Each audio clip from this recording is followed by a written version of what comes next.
Hi guys, welcome to our channel.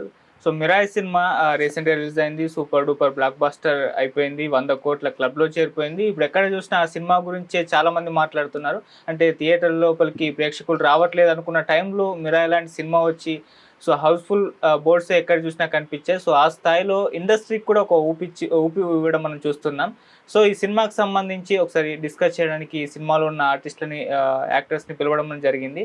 So అందులో భాగంగానే hero Teja సజ్జా గారితో త్రూఅవుట్ ట్రావెల్ చేస్తూ ఉండే క్యారెక్టర్స్ 2 ఉన్నాయి మనకు తెలిసిందే. ఒకటి గెటప్ సీన్ గారు, అయితే ఇంకో క్యారెక్టర్ మ్యాడీ గారు అలియాస్ మధుకర్ గారు. సో ఆయన కూడా ఇద్దరు కూడా సో త్రూఅవుట్ సినిమా మొత్తం క్యారీ చేయడం, వాళ్ళ కామెడీని పండించడం, సో అది కూడా సినిమాకి ఎంత అడ్వాంటేజ్ అయిపోయిందో మనకు తెలిసిందే. సో అందుకోసమే మధుకర్ గారిని అలియాస్ మ్యాడీ గారిని మన స్టూడియోకి ఇన్వైట్ చేయడం జరిగింది. ఒకసారి ఈ సినిమా విశేషాల గురించి ఆయన మాటలో తెలిసిన ప్రయత్నం అయితే చేద్దాం. అన్న హాయ్ అన్న. హాయ్. సో చూస్తే సూపర్ హ్యాపీగా ఉన్నట్టు కనిపిస్తున్నారు. సో ఎలా ఎంజాయ్ చేస్తున్నారు మిరాయి సక్సెస్ ఇంత బ్లాక్ బాస్టర్ సాధించింది? చాలా చాలా బాగా ఎంజాయ్ చేస్తున్నాను. డైలీ నాకు ఎగ్జైట్మెంట్లు సరిగ్గా నిద్ర కూడా పట్టట్లేదు. Hardly 1 hour 2 hours పడుకుంటున్నా. అంటే ఏ మెసేజ్ వచ్చినా ఏ కాల్ వచ్చినా టింగ్ అని మెలుగు వచ్చేసింది ఆటోమేటిక్గా. ఓకే. సో అంటే ఫస్ట్ కాల్ మరి ఎవరి దగ్గర నుంచి వచ్చింది? ఫస్ట్ కాంప్లిమెంట్ అనుకోవచ్చు, ఎవరి దగ్గర నుంచి వచ్చింది అది? ఇండస్ట్రీలో ఉన్న కొంతమంది డైరెక్టర్స్ దగ్గర నుంచి కానీ టెక్నీషియన్స్ దగ్గర నుంచి వీళ్ళ దగ్గర నుంచి మెసేజెస్ కాల్స్ వస్తూనే ఉన్నాయి. చాలా మంచి రోల్ పడింది త్రూఅవుట్ సినిమాలో. ఇంత పెద్ద క్యాన్వాస్ ఉన్న సినిమాలో త్రూఅవుట్ కనిపిస్తున్నాను అని చెప్పని అందరి దగ్గర నుంచి చాలా మంచి మంచి అప్రిసియేషన్ అయితే దొరుకుతుంది. Full happy. అంటే అందరూ కూడా నన్ను ఎడిటర్గా ఎక్కువ చూసేవాళ్ళు. ఓకే. ఇప్పుడు యాక్టర్గా కూడా ఓకే, మంచి మంచి సినిమాలు మంచి మంచి క్యారెక్టర్లు కంటిన్యూస్గా పడడం, ఈ సినిమాలు అన్నిటికంటే ఇంకెక్కువ లెంత్ పడడం అనేది ఫుల్ హ్యాపీగా ఉన్నారు అందరూ. So back to back eagle cinema and మళ్ళీ ఇది అంటే కార్తిక్ ఘట్టమనేని గారి సినిమాల్లో మీరు యాక్ట్ చేయడం జరిగింది. సో ఆయనతో మంచి ఫ్రెండ్షిప్ ఉంది, రిలేషన్షిప్ ఉంది. ఒకసారి ఆ డైరెక్టర్ కార్తిక్ ఘట్టమనేని గారి గురించి ఒకసారి చెప్తారా? కార్తీక్ గారు నాకు ఫ్రెండ్షిప్ 2011 నుంచి ఉంది. అంటే ఆ టైంలో మేము కలిసి షార్ట్ ఫిల్మ్స్ అవి చేయడం స్టార్ట్ చేసాము. ఓకే. అక్కడి నుంచి ఇంకా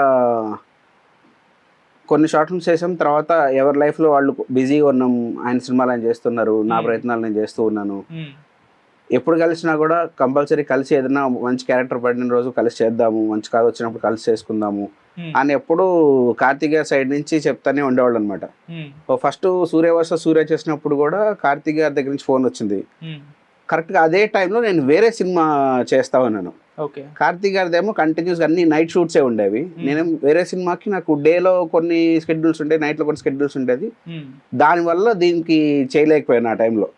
ఇంకా తర్వాత నుంచి మళ్ళీ ఈగిల్ మీరు ఆల్రెడీ చూసారు, ఈగిల్లో మంచి క్యారెక్టర్ ఇచ్చారు, ఈ సినిమాలో మంచి క్యారెక్టర్ ఇచ్చారు. అలానే ఫ్రెండ్ కాబట్టి ఇచ్చారని చెప్పలేను. నేను క్యారెక్టర్కి నిజంగా సూట్ అవుతాను అనుకుంటేనే పిలిచారు. లేదంటే ఈగిల్లో కూడా చాలా క్యారెక్టర్స్ ఉన్నాయి, ఇంకా వేరే వేరే క్యారెక్టర్స్లో కూడా ఇచ్చి ఉండొచ్చు. కానీ ఆ క్యారెక్టర్ సెట్ అవుతాను అనుకొని ఆ క్యారెక్టర్ పిలిచారు. ఇందులో కూడా అంతే. ఎంత ఫ్రెండ్షిప్ ఉన్నా క్యారెక్టర్ సెట్ అవ్వకపోతే ఏ డైరెక్టర్ కూడా ఖచ్చితంగా పెట్టుకోరు. అండ్ మీ ఇద్దరిలో కామన్ పాయింట్ చూస్తాను, ఆయన సినిమాటోగ్రాఫర్ కమ్ డైరెక్టర్, మీరు ఎడిటర్ కమ్ యాక్టర్. సో ఏంటి జర్నీ, 2 జర్నీస్, ఇంత స్కిల్స్? అంటే వీ లవ్ సినిమా అండి. మాకు సినిమాకి సంబంధించి ఏదైనా కూడా మొత్తం అంతా. ఓకే. నేను మొదటి నుంచి ఎడిటింగ్లోకి రావడం, తర్వాత యాక్టింగ్లోకి షిఫ్ట్ అవ్వడం. కార్తిక్ గారు కూడా డైరెక్షన్లోకి రావాలనుకొని ఫస్ట్ వెళ్ళి కోర్స్ చేశారు, సినిమాటోగ్రఫీ కోర్స్ అదంతా. తర్వాత సినిమాటోగ్రఫీ చేస్తూ మళ్ళీ ఇటు డైరెక్షన్లోకి. ఫస్ట్ నుంచి ఆయన గోల్ కూడా డైరెక్టర్ అవ్వాలండి అసలుకి. ఓకే. సినిమా ఒకటే తెలుసు మాకు కంప్లీట్గా అంతా. సో యాక్చువల్గా మిరాయి సినిమా విషయానికి వచ్చేసరికి సినిమా రిలీజ్కు ముందు పెద్దగా అంటే ఒక టాక్ నడుస్తుంది ఇండస్ట్రీ, సినిమా థియేటర్కి ఎవరు వెళ్ళట్లేదు జనాలు, సో ఇప్పుడు ఇబ్బందికరంగా ఉంది ఇండస్ట్రీ అని అనుకున్న టైం అది. ఈవెన్ ఒక డైరెక్టర్ చెప్పుతో కొట్టుకొని అసలు సినిమాలు చూడడానికి రావట్లేదు అనుకున్న టైంలో ఇంత ఊపి తీసుకొచ్చింది. ఓజీ ఫీవర్ స్టార్ట్ అవ్వకముందే ఇది ఒక ఫీవర్ తీసుకురావడం చూస్తున్నాం. సో ఇంత సక్సెస్ సాధిస్తుంది ఎవరు కూడా ఊహించలేదు. అసలు వెళ్తారా జనాలు అన్న తోన్లోనే ఉండేది. మరి ఇంత సూపర్ సక్సెస్ సాధించడానికి కారణం ఏం చెప్తారు మీరు? కారణం ఏం లేదండి. అంటే మంచి సినిమాలు చేస్తూ ఉంటే ఖచ్చితంగా జనాలు చూస్తున్నారు. అవును. థియేటర్కి రావడం అనేది కొంచెం ఇప్పుడున్న పరిస్థితుల్లో కొంచెం కష్టంగానే ఉన్నా కూడా మంచి సినిమాలని ఖచ్చితంగా ఎప్పుడు ఎంకరేజ్ చేస్తున్నారు. నిదర్శనం మనకి ఇప్పుడు రీసెంట్గా వచ్చిన అన్ని సినిమాలు మనకు నిదర్శనమే. అవును.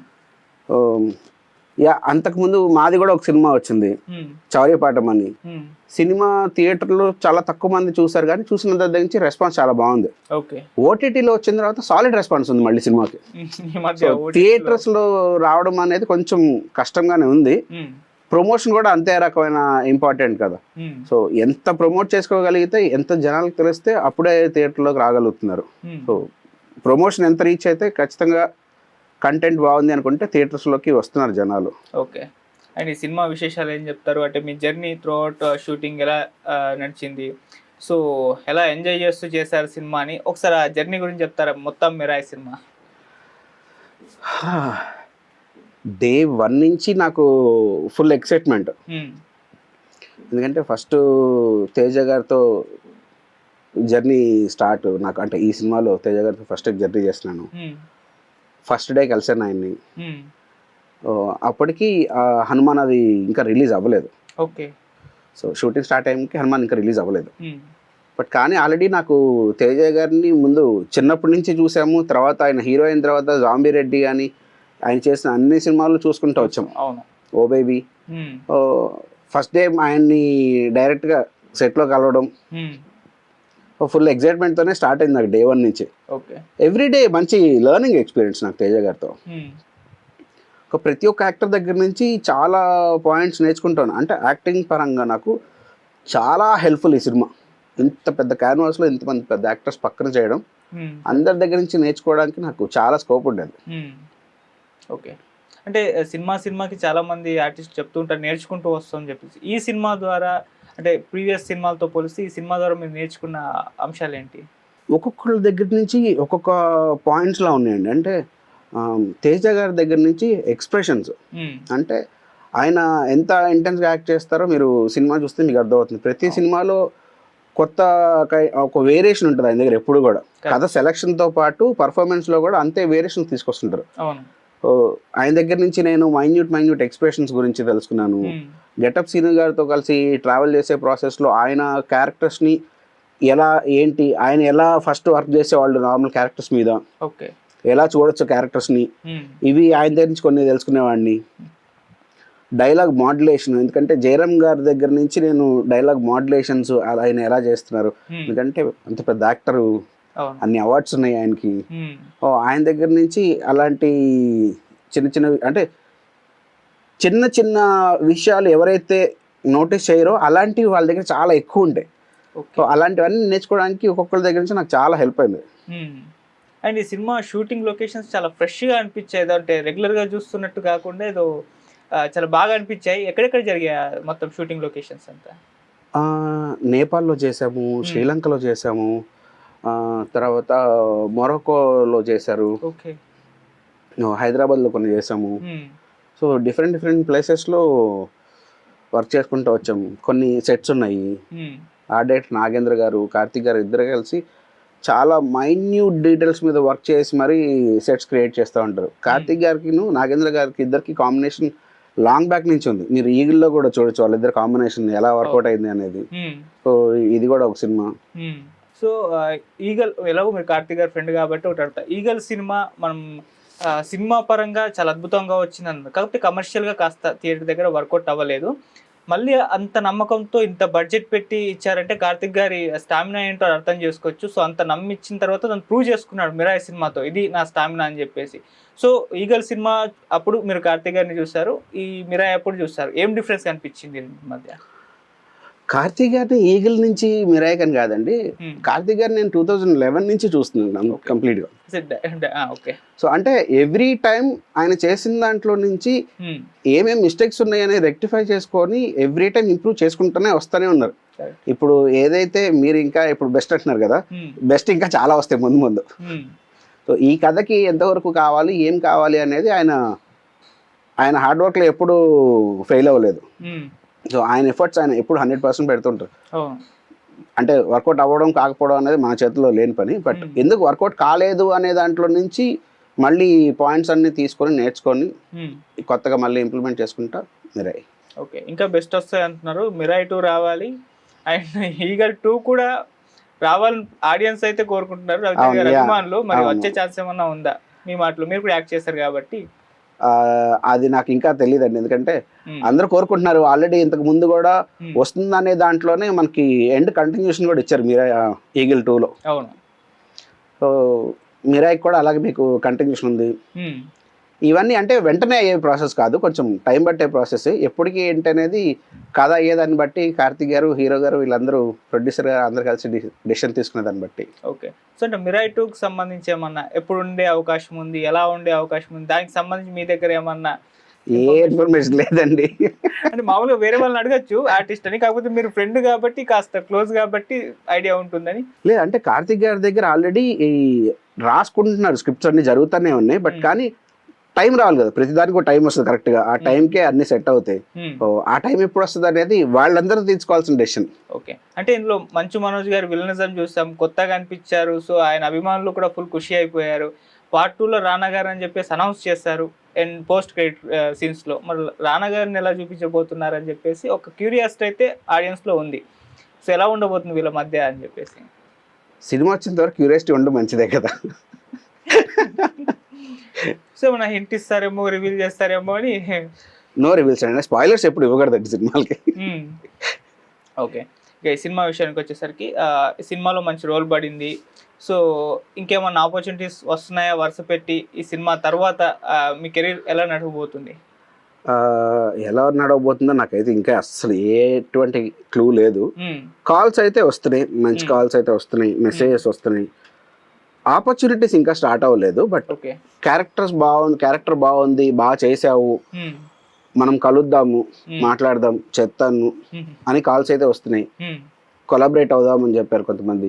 ఓకే. సో ఏది ఎంతవరకు అనేది ముందు రోజులే తెలియాలి. ఓకే. సో పర్టికులర్గా కొందరికి ఉంటుంది గోల్స్, ఇటువంటి రోల్స్ నాకు రావాలి, ఇటువంటి రోల్స్ నాకు రావాలని చెప్పేసి. మీకు పర్టికులర్గా ఏమన్నా ఉందా ఇటువంటి క్యారెక్టర్స్ చేయాలని చెప్పేసి ఇంట్రెస్ట్? అంటే ఇలాంటి క్యారెక్టర్స్ చేయాలని ఇంట్రెస్ట్ కాదు నాకు. డైరెక్టర్స్గా ఎప్పుడు కథ రాసుకున్నా కూడా ఒక క్యారెక్టర్ రాసుకుంటున్నప్పుడు మైండ్లోకి నాకు ఈ యాక్టర్ వచ్చారంటారు కదా, అలా ఏ క్యారెక్టర్ రాసినా వాళ్ళ మైండ్లోకి నేను రావాలని కోరుకుంటా. సో నాకు వర్స్టైల్ యాక్టర్ ప్రూవ్ చేసుకోవాలని ఉంది. ఓకే. సో దానికి టైం పట్టుద్దా, తొందరలో వచ్చే అవకాశం ఉందా? I never know. నా ప్రయత్నం నేను చేయాలి.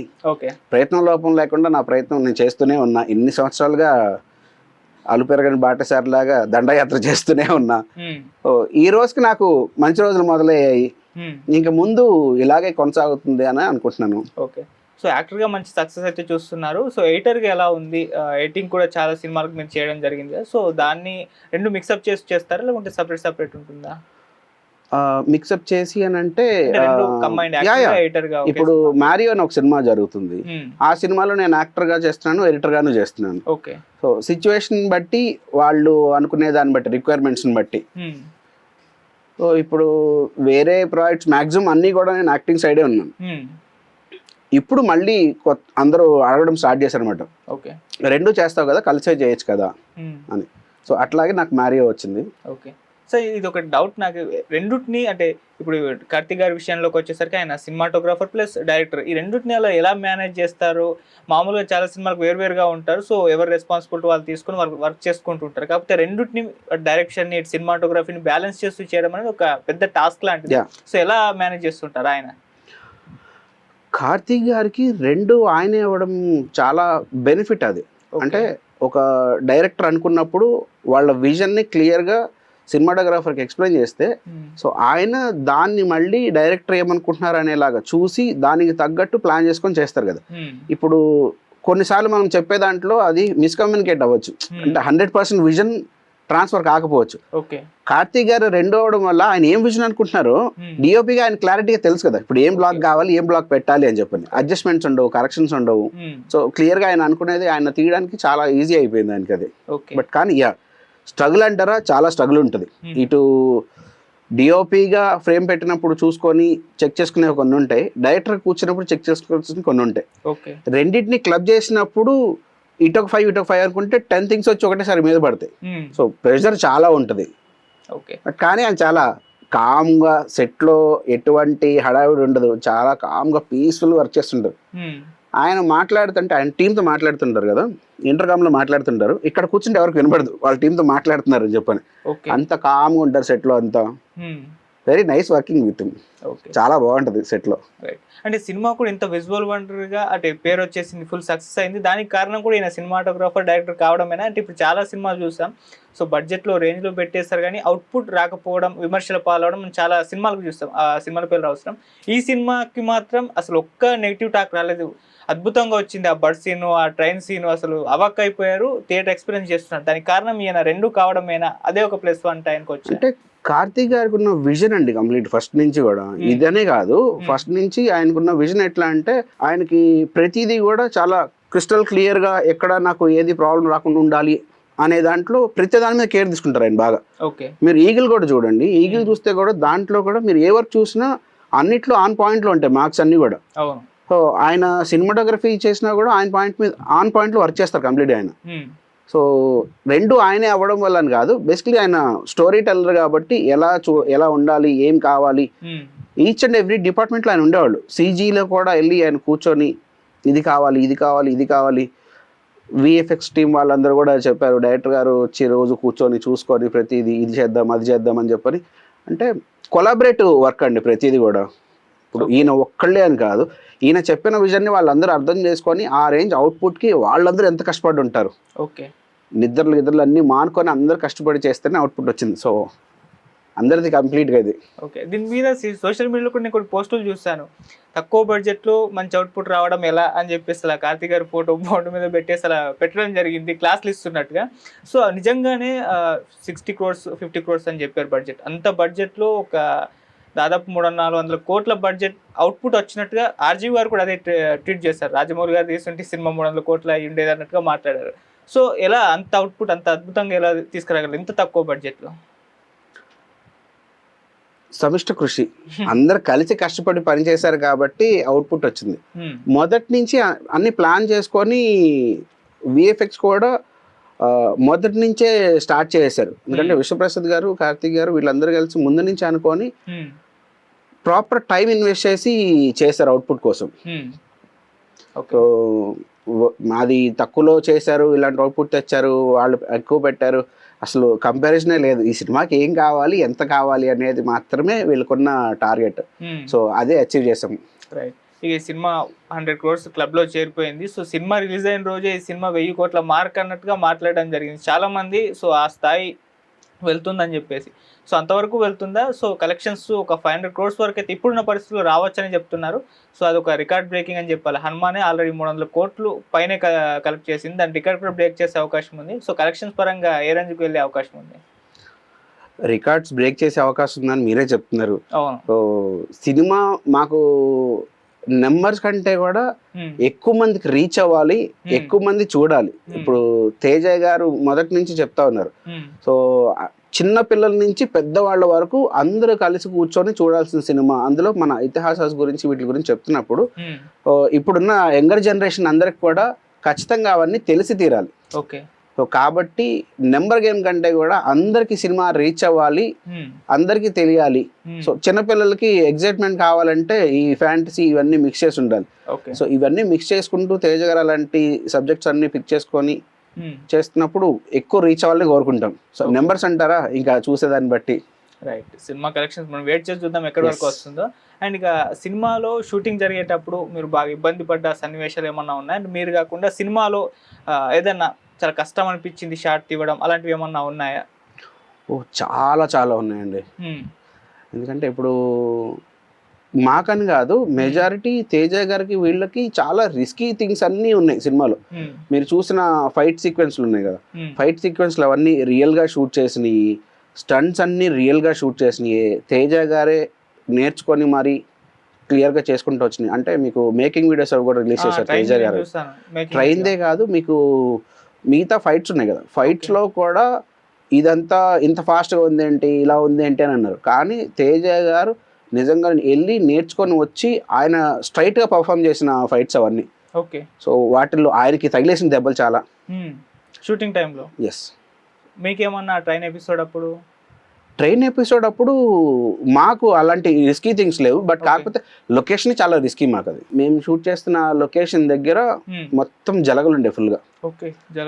ఎక్కడ నిలబడితే అక్కడ జలగలు ఎక్కేసేవి, బ్లడ్ లాగేస్తుండేవి.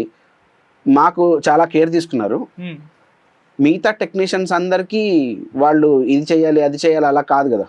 సో వాళ్ళు ఎలా పడితే అలా పరిగెడుతుండాలి, ఎక్కడ పడితే అక్కడ నుంచి ఉండాలి. సో వాళ్ళందరికీ చాలా వరకు జరగలెక్కేసాయి. డైరెక్టర్ గారికి కూడా పట్టేసినాయి, సీను గారికి పట్టినాయి, గెటప్ సీను గారికి. చాలా మందికి జలగల వల్ల ఎఫెక్ట్ అయింది.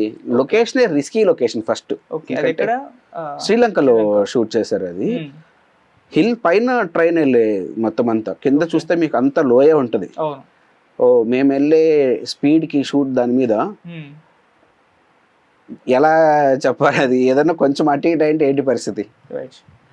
ఇలాంటివి చాలా ఉన్నాయి. యాక్చువల్గా మనోజ్ గారికి, తేజ గారికి చాలా రిస్కీ ఫ్యాక్టర్స్తో షూట్ చేసి చాలా ఉన్నాయి. ఓకే, ఇక మనోజ్ గారి గురించి అడగాలి. మామూలుగా ఆయన అందరూ చూస్తూ వస్తున్నారు ఎప్పటి నుంచో కూడా. సో ఈ సినిమాతో ఒక డిఫరెంట్గా కనిపించారు ఆయన. సో అందరు కూడా చాలా పొగిడేశారు, అసలు విలన్ రోల్లో అదిరిపోయారని చెప్పేసి. సో ఏం చెప్తారు మనోజ్ గారితో, ఎలా జరిగింది ఆ షూటింగ్, ఒకసారి మీ ఎక్స్పీరియన్స్ షేర్ చేసుకోండి. మనోజ్ గారితో నాకు సెట్లో ఆన్ స్క్రీన్ చాలా తక్కువ, బట్ ఆఫ్ స్క్రీన్ లో ఎక్కువ కూర్చొని మాట్లాడుతూ ఉండేవాళ్ళం అనమాట. అంటే మనోజ్ గారితో నాకు ఇప్పుడు కాదు, నేను అసిస్టెంట్ ఎడిటర్ గా వర్క్ చేసినప్పుడు నేను మీకు తెలుసా అనే సినిమాకి నేను వర్క్ చేశాను. నవీన్ గారు ఆ సినిమాకి ఎడిటర్. సో ఆ టైంలో నేను శబ్దాలయలో ఉండేవాడిని, నవీన్ గారితో ట్రావెల్ చేస్తుండేవాడిని అనమాట. సో మనోజ్ గారు, నవీన్ గారు వీళ్ళందరూ ఫ్రెండ్స్. సో అట్లా అక్కడ శబ్దాలయకి వచ్చినప్పుడు మనోజ్ గారితో కలిసి కూర్చొని మాట్లాడడం చాలా సరదాగా ఉంటారు. ఎప్పుడు 10 మంది ఫ్రెండ్స్ ఉంటారు పక్కన, అందరిని ఈక్వల్ గా ట్రీట్ చేస్తారు. అంటే ఆయనే చిన్నపిల్లలు అయిపోతారు ఫస్ట్, మనోజ్ గారే. సో సెట్ లో కూడా అలాగే ఉంటారు. ఆయన క్యారెక్టర్ వస్తే టక్కని ట్రాన్స్ఫర్మేషన్ వస్తుంది, కానీ క్యారెక్టర్ కాదు నార్మల్ కూర్చుంటే అసలు చాలా చిన్నపిల్లోళ్ళలాగా గోల గోల చేస్తుంటారు. ఫుల్ ఎగ్జైట్మెంట్ ఉంటుంది. అంటే ఆయనతో కూర్చున్నప్పుడు మనం చిన్నపిల్లలు అయిపోతాం. ఎన్ని టెన్షన్స్ లో ఉన్నా, ఎలాంటి వాటిలో ఉన్నా కూడా ఆయన అన్నిటినీ మర్చిపోయేలా చేస్తారు. సెట్ లో కూడా అలాగే ఉంటుంది. రైట్. అండ్ ఈ సినిమాకి మీకు రెమ్యునరేషన్ ఎంత వచ్చింది అడగచ్చా? తక్కువే అండి, ఎందుకంటే ఇంకా నేను మంచి రెమ్యునరేషన్ తీసుకునే స్టేజ్కి రాలేదు. రావాలని కోరుకుంటున్నాను. సో మీరు డిమాండ్ చేసే రేంజ్కి ఎదగాలని మేము కూడా కోరుకుంటున్నాం. డిమాండ్ చేయడానికి ఏం లేదు. మంచి క్యారెక్టర్స్ వస్తే ఆటోమేటిక్గా అవే కొంచెం పెరుగుతూ వస్తాయి. అఫ్కోర్స్ డెఫినెట్లీ కావాలి, సర్వైవల్ కావాలంటే డెఫినెట్ డబ్బులు కావాలి. రైట్. సో కొద్దిగా మీ గురించి కూడా తెలుసుకునే ప్రయత్నం చేద్దాం. అంటే సినిమాల్లోకి రావాలి, ఎడిటర్గా స్టార్ట్ చేశారు, యాక్టర్గా సక్సెస్ఫుల్గా అవుతున్నారు. సో ఎప్పుడు అనిపించింది, ఎవరైనా ఇన్స్పిరేషన్ ఉన్నారా మీకు కూడా? నాకు ఫస్ట్ ఇన్స్పిరేషన్ మా నాన్నగారు. మా నాన్నగారు actor cum dubbing incharge. Okay. So నా చిన్నప్పుడు నేను మా నాన్నగారు స్టేజ్ షోస్ అవన్నీ చేసేటప్పుడు, రిహార్సల్స్కి వెళ్ళేటప్పుడు మా నాన్నగారితో పాటు వెళ్తుండేవాడిని. జేపీ గారితో వీళ్ళందరితో కలిసి వర్క్ చేసేవాళ్ళు, ఎంఎస్ నారాయణ గారితో వీళ్ళందరితో వర్క్ చేసేవాడు నాన్నగారు. ఓకే. సో అలా చేసే రిహార్సల్స్కి వెళ్ళే టైంలో నేను కూర్చొని చూస్తుండేవాడిని అనమాట. సో నాకు అప్పటి నుంచి ఇంట్రెస్ట్ యాక్టింగ్లోకి రావాలి అని. ఒక సిచ్యువేషన్ వచ్చిన తర్వాత ఇంకా నేను కూడా వస్తాను అని చెప్పని ఇంకా నాన్నగారిని అడిగితే తీసుకొచ్చారు. వచ్చిన తర్వాత అర్థమైంది, ఓకే ఈజీ ప్రాసెస్ కాదు. నాన్నగారి పేరు వాడుకొని వెళ్ళి చేసే కంటే అప్పుడు పలానా సురేష్ గారు వాళ్ళ అబ్బాయి మ్యాడీ అంటారు. సో ఆ టైంకి ఇంకా మ్యాడీ రాలేదు, అప్పటికి మధు, నేను చిన్నప్పుడే కాబట్టి. సో సురేష్ గారు వాళ్ళ అబ్బాయి మధు అనేవాళ్ళు. అలా కాదు, మధు వాళ్ళ ఫాదర్ సురేష్ గారు అనాలి అనేది నాకు ఫస్ట్ నుంచి ఉండేది అనమాట. దానివల్ల నేను ఎడిటర్గా ఫస్ట్ టెక్నికల్ సైడ్ వద్దాము, నేర్చుకుందాం, వర్క్ నేర్చుకొని పేరు తెచ్చుకుంటే డైరెక్టర్స్ అందరికి దగ్గర అవ్వచ్చు. సో యాక్టర్స్ వస్తారు, అంటే హీరోస్ వీళ్ళందరూ వస్తారు, వాళ్ళ దగ్గర అవ్వచ్చు. సో ప్రాసెస్ ఈజీ అయిపోతుంది అనుకొని టెక్నికల్ ఫీల్డ్లోకి ఎంటర్ అయ్యాను. టెక్నికల్ ఫీల్డ్లోకి వచ్చిన తర్వాత వెరీ ఎర్లీ ఏజ్లోనే బాగా మంచి నేమ్ గెయిన్ చేసుకున్నా. అక్కడి నుంచి నాకు యాక్టర్గా టర్న్ అవుట్ అవ్వడం కష్టమైపోయింది. ఓకే. సో మంచి లైఫ్, హ్యాపీగా ఉంటుంది, మంచి సెటిల్మెంట్ వచ్చేస్తుంది నీకు తొందరగా అని అందరూ చెప్పారు. కానీ లేదు, మనం యాక్టర్ అవ్వాలనుకుని వచ్చాము, ఇది కాదు, సరే ఎలాగైనా సరే ఖచ్చితంగా గోల్ రీచ్ అవ్వాలి అని అంటే కష్టాలు పడాల్సిందే, తప్పదు అని డిసైడ్ చేసుకొని ఎడిటింగ్ ఫీల్డ్ అదంతా ఆపేసి ఇటు యాక్టింగ్ సైడ్ షిఫ్ట్ అవుదామని ట్రై చేస్తున్న టైంలో అన్ని చోట్లకి వెళ్ళడం. నేను యాంకర్గా వర్క్ చేశాను, ఒక 1 year యాంకరింగ్ చేశాను, ప్రోగ్రామ్ డైరెక్టర్గా చేశాను ఒక ఛానల్లో. రకరకాల ప్రయత్నాలు అన్నీ చేసుకుంటూ షార్ట్ ఫిల్మ్స్ చేసుకుంటూ ఉన్న టైంలో నాకు కార్తిక్ గారితో దిస్ బై దట్ గర్ల్ పడ్డం, అది బాగా వైరల్ అయిపోవడం ఆ టైంలో. ఇంకా అక్కడి నుంచి చిన్న చిన్న క్యారెక్టర్స్ రావడం మొదలైనవి. ఓకే. సో ఎన్ని జరిగినా కూడా నాకు యాక్టింగ్ సైడ్ నుంచి దీనికంటే కూడా ఎడిటింగ్ సైడ్ నుంచి ఉన్న ఇన్ఫ్లుయెన్స్ చాలా ఎక్కువైపోయింది. ఓకే. సో పిలవడం, మాట్లాడడం, మధ్యలో తెలుసుకోవడం ఎడిటర్ అని చెప్పని, అక్కడతో యాక్టింగ్ మళ్ళీ సప్రెస్ అయ్యేది, మళ్ళీ ఎడిటింగ్ గురించి డిస్కషన్ వచ్చేది. అలా కొంచెం స్ట్రగుల్ జరుగుతూ ఉండేది. ఓకే. సో ఆ స్ట్రగుల్స్ అన్నీ ఇప్పటికీ ఒక ఫుల్ స్టాప్కి వచ్చినాయి. ఓకే, ఈ రోజుకు ఒక గుర్తింపు వచ్చింది మీకంటూ. సో ఇన్ని స్ట్రగుల్స్ తర్వాత. ఓకే, మరి దీని తర్వాత ఇప్పుడు అప్కమింగ్ ప్రాజెక్ట్స్ ఏమున్నాయి? మ్యారియో అనేది ఆల్రెడీ షూట్ అయిపోయింది, పోస్ట్ ఫైనల్ అవుతా ఉంది ఇప్పుడు అది. సో దానికి యాక్టర్, నేను ఎడిటర్గా చేస్తున్నాను. ఓకే. సో ఫైనల్గా మన టాలీవుడ్ హీరోస్ గురించి ఒక్కొక్క మాటలో నేను అడుగుతుంటాను, మీరు చెప్పండి. సో ఫస్ట్ చిరంజీవి గారితో మొదలు పెడతాం. చిరంజీవి గారి గురించి. అన్నయ్య, మెగాస్టార్. నేను చిన్నప్పటి నుంచి, అంటే మా నాన్నగారు ఫస్ట్ నాకు ఇన్స్పిరేషన్. తర్వాత నేను చూసి పెరిగిన సినిమాలన్నీ ఫస్ట్ చిరంజీవి గారి దగ్గర నుంచే. ఫస్ట్ నేను ఇండస్ట్రీలోకి వచ్చి వర్క్ చేసిన ఫస్ట్ సినిమా కూడా Shankar Dada MBBS. Okay. So అక్కడి నుంచే నా కెరియర్ మొదలైంది అసలుకి. రైట్. తర్వాత జూనియర్ ఎన్టీఆర్ గారు. Tiger, power. Okay. Ram Charan గారు. రామ్ చరణ్ గారు హార్డ్ వర్క్, డెడికేషన్. ప్రభాస్ గారు. Darling, sweet. ఎవరైనా ఇదే చెప్తారేమో ఇంకా ఆయన గురించి. అల్లు అర్జున్ గారు. అల్లు అర్జున్ గారు dedication, hard work, stylish, inspiration. ఆయన చేసిన డిఫరెంట్ క్యారెక్టర్స్, ఆయన మలుచుకునే విధానం. ఓకే. మహేష్ బాబు గారు. మహేష్ బాబు గారు క్యూట్ అండి. క్యూట్ అండ్ పవర్ఫుల్ యాక్టర్ ఆయన. అవును. నాకు మహేష్ బాబు గారు, పవన్ కళ్యాణ్ గారు, వీళ్ళిద్దరు కళ్ళు టూ పవర్ఫుల్ అసలుకి. పవన్ కళ్యాణ్ గారు. పవర్. వెయిటింగ్ ఓజీ గురించి. ఎవరు కాదు చెప్పండి, అందరూ ఓజీ గురించి వెయిటింగ్, ఈగర్లీ వెయిటింగ్ ఓజీ గురించి. రైట్. ఫైనల్ గా తేజ సజ్జ గారు ఇన్స్పిరేషన్. నేను రవితేజ గారి గురించి కూడా చెప్పాలి యాక్చువల్గా. తప్పకుండా. రవితేజ గారు కూడా నాకు ఇన్స్పిరేషన్. అంటే నేను యాక్టర్ అవుదాం అనుకుని కంప్లీట్గా అన్నీ ఆపేద్దాం అనుకున్న టైంలో అలాంటి స్ట్రాంగ్ డెసిషన్ తీసుకోవడానికి కూడా ఫస్ట్ స్ట్రాంగెస్ట్ కారణం రవితేజ గారే. ఓకే.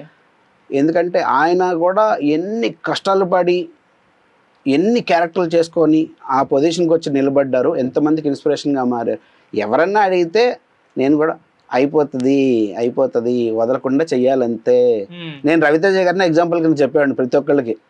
ఆయన చేశారు, ఆయన దారి చూపించారు. ఎవరు లేరా అని అంటే కాదు కదా, ఆల్రెడీ చాలా మంది ఉన్నారు. ముందు చిరంజీవి గారి దగ్గర నుంచి మొదలు పెట్టుకుంటే మనకి ఇలా ఇన్స్పిరేషన్ చాలా మంది ఉన్నారు. నేను చిరంజీవి గారి కష్టాలు నేను చూసి పెరగలేదు, ఆయన సినిమాలు చూసి పెరిగాను. కానీ రవితేజ అన్న కష్టాలు చూసి నేను సినిమాలు చూస్తుండేవాడిని కదా. సో ఆయన కష్టాలు చూసి పెరిగాం.